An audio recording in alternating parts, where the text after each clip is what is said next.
Yeah. 넌 너가 넌 내가 나인 것 같니 자유가 그래 돼 사는 삶이 나 여자를 지워갔네 행복한 척해야 멋진 사람이 되는 건 어찌 보면 유행이 됐어 그래야 슬퍼하는 죄보다 우월해지니까 그 기분을 얻어야만 쿨해지니까 솔직하긴 싫어 지금의 나 진짜 나보다 밝은 척하는 거지 내가 왜 이러나. Wabarakatuh, balik lagi dengan Kiki PBB Kabupaten Bondowoso yang kali ini akan bagi-bagi info menarik buat kalian semua, buat Anda semua. Jadi saya hari ini akan berbagi info bagaimana menjadi pembudidaya pemula yang baik dan benar. Melakukan usaha budidaya, yang paling penting yang harus kita perhatikan adalah bagaimana cara memulai dengan tahapan-tahapan yang benar agar nantinya tidak ada kerugian yang kita alami. Nah, untuk menjadi pembudidaya pemula yang baik, yaitu yang pertama, usahakan Anda punya lebih dari satu kolam. Karena apa? Kalau kita cuma punya satu kolam, nanti saat melakukan breeding itu istilahnya sizing atau pemilahan ukuran dari ikan lele tadi. Nah, itu ikan lele yang sudah dibudidayakan selama 1 bulan tentunya memiliki ukuran yang berbeda-beda. Nah, itu gunanya sizing itu di situ. Nah, kalau kita punya satu kolam, sementara dalam budidaya ikan lele itu sizing itu biasanya dibagi menjadi 3. Yang pertama yaitu ukuran kecil, yang kedua ukuran sedang, dan yang ketiga ukuran besar. Nah, kalau kita hanya punya satu kolam, nah ini yang 2 ukuran mau ditaruh di mana? Karena itu minimal pembudidaya pemula itu harus punya 2 atau 3 kolam. Nah, itu kedua. Setelah memulai budidaya, tentunya pembudidaya pemula itu harus melakukan sizing yang barusan saya bilang tadi. Kenapa kok kebanyakan budidaya pemula itu tidak melakukan sizing, dan nanti hasilnya itu pas panen ada yang ukurannya besar, ada yang ukurannya kecil. Nah, itu gunanya sizing adalah untuk mengurangi tingkat kanibalisme pada budidaya ikan lele.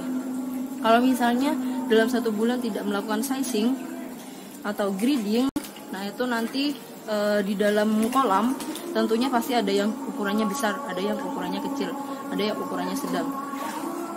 Ikan lele itu kan punya sifat kanibalisme. Kalau misalnya tidak di sizing, tentunya yang besar kalau misalnya kurang pemberian pakannya, dia akan memakan yang kecil, sehingga waktu panen kok tiba-tiba ikannya hilang. Ikan padahal tebar 1000, tapi kenapa ikannya tinggal 30%? Kemana kok hilangnya, padahal yang mati juga nggak banyak.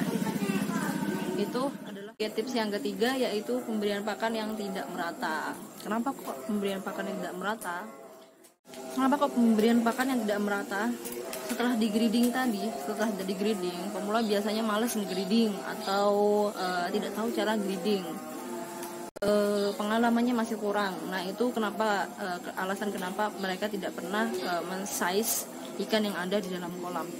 Nah, itu akibatnya ada di tips yang ketiga. Jadi pemberian pakan yang tidak merata itu tadi menyebabkan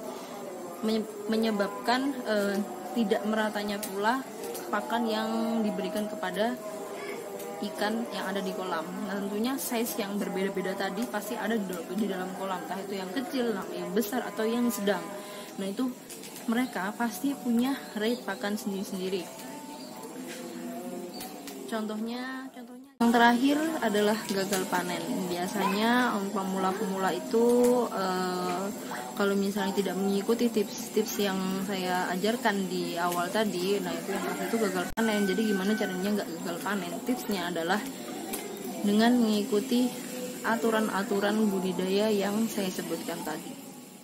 Oke, sahabat-sahabat semua, teman-teman semua, itu yang bisa saya sampaikan untuk hari ini.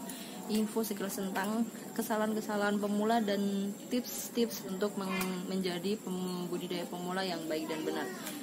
Mungkin itu saja dulu dari saya. Tunggu dan saksikan video saya selanjutnya mengenai info-info perikanan yang terbaru. Selamat sore dan goodbye. Masya Allah, adik, iya, adek ya.